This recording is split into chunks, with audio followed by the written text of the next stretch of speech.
Hello! Welcome back again to my channel. Another recipe na naman po ang aking isi-share sa inyo ay ang gagawin natin ngayon ay isa tiramisu. At kung bago ka pala sa akin channel, please don't forget to subscribe at i-click mo rin yung notification bell para lagi kang updated pag may bago kong video. So let's get started! Gagawa tayo ng tiramisu.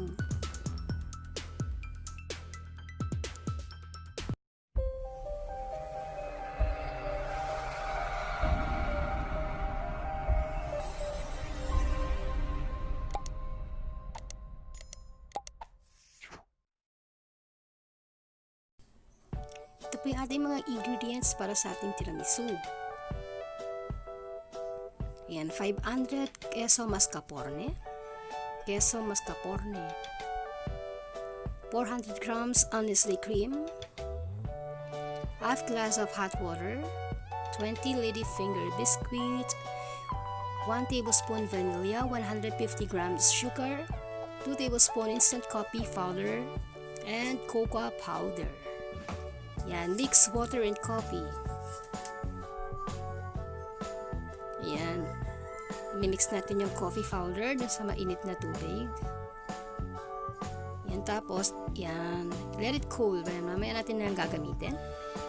Sa isang bowl, ilagay na natin yung ating cream nata. Yung nasa cream, sugar, at yung vanilla essence. Yan, at kailangan natin siya i-mix. Mimix lang natin siya. Mix well para maging magmuntar natin siya.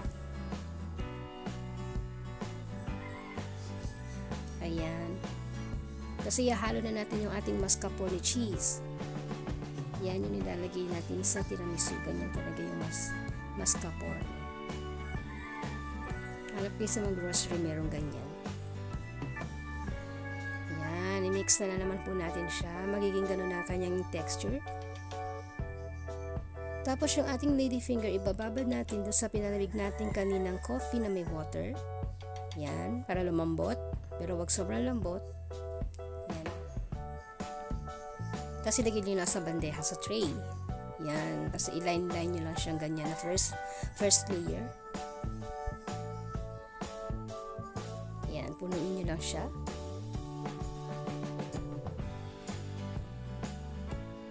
Kakat natin doon para magpantay-pantay lahat siya. Ayan. Continuous lang yung gawin hanggang mapuno yung ating tray. Ayan. Yan, pag natapos na lahat yung ladyfinger dun sa baba, yan, ilalagay na natin yung ating cream. Yung ating queso cream. Yan yung first layer. Tapos, another layer na naman lalagyan ulit natin ng ladyfinger. Yan, ang binabad natin dun sa may coffee. Para magiging siya, 2-layer. Katulad na ng ginawa natin sa first step. Ayan.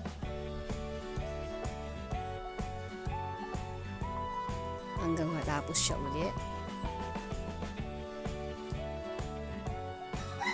Tuloy-tuloy lang ho yan hanggang matapos. Tapos, ilalagyan na uli natin yung natira pa nating cream sa taas. Ayan, nagtira po ako dyan para nilagay sa isang yung plastic, tapos butasan nyo sa baba. Lalagyan nyo siyang design sa may taas. Kasi yung tiramisu ganun yung style niya sa taas. Ayan, ganyan. May tinatira pa ako dun sa aking cream. Ilalagay nyo lang sa taas ng ganyan para may design. Ayan, continuous lang hanggang mapuno po lahat siya sa taas.